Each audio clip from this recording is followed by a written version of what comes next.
Sir ನಿನ್ನೆ ನೀವು ಮೂಡ್ಲಿಗಿಂದ ಬಂದ್ರಿ, ಸೈದಾಪುರ ಕ್ರಾಸ್ನಲ್ಲಿ ಗುರೂಜಿಗಳಿಂದ ಔಷಧವನ್ನು ಹಾಕ್ಸ್ಕೊಂಡ್ರಿ. ಏನು ಅನ್ಸಿತ್ರಿ? ನನಗೆ ಭಾಳ ಆರಾಮ ರೀ. ನಾನು ಅರ್ಧ ತಿಲ್ ನೋವು ಇತ್ತು, ಸ್ವಲ್ಪ ಕಡಿಮೆ ಅನ್ಸಾತೈತಿ ರೀ. ನಾನು ನಿದ್ದೆ ಸರಿ ಮಾಡ್ತಿರ್ಲಿಲ್ಲ ರೀ, ಒಂದು ವರ್ಷದಿಂದ ಸುಳ್ಳು ಹಾಕ್ಸೋದು.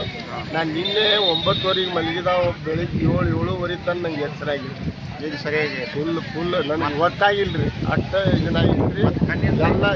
ಇದೆಲ್ಲ ಹೊಲಸು ಬಂದು ಬೆಳಿಗ್ಗೆ ಒಂದೇನೋ ಕೆಸರು ಬಂದಂಗೆ ಆಗಿ ನನಗೆ ಅತಿ ನಿಚ್ಚಳಾಗಿತ್ತು.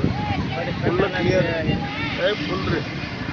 ಸಂದೇಶ ಏನು ಕೊಡೋದ್ರಿ ಜನಕ್ಕೆ? ಒಳ್ಳೆ ಇದನ್ನೇ ಐತ್ರಿ. ಇದನ್ನ ಉಪಯೋಗ ತೊಗೋಬೇಕ್ರಿ ಎಲ್ಲ ಜನರು. ಇದೇನು ಭಾಳ ಏನು ದುಡ್ಡು ಖರ್ಚು ಮಾಡಿ ಬೇರೆ ಬೇರೆ ಎಲ್ಲೆಲ್ಲೂ ಹೋಗ್ತೀವಂತ ಇಲ್ಲೇ ನಮ್ಮೂರಲ್ಲಿ ಬಂದಾರಂದ್ರೆ ನಾವು ಇದ್ರ ಉಪಯೋಗ ತೊಗೊಂಡ್ರೆ ಭಾಳ ಒಳ್ಳೇದು ಅಂತ ಹೇಳ್ತೀನಿ ರೀ. ನನ್ನ ಅಭಿಪ್ರಾಯ, ನನ್ನ ಸ್ವಂತ ಅನುಭವ ಹೇಳತ್ತೀನಿ ರೀ. ನಾನು ಎಲ್ಲರೂ ಇದರ ಅನುಭವ ತೊಗೊಳ್ಳೋದು ಬೆಸ್ಟ್.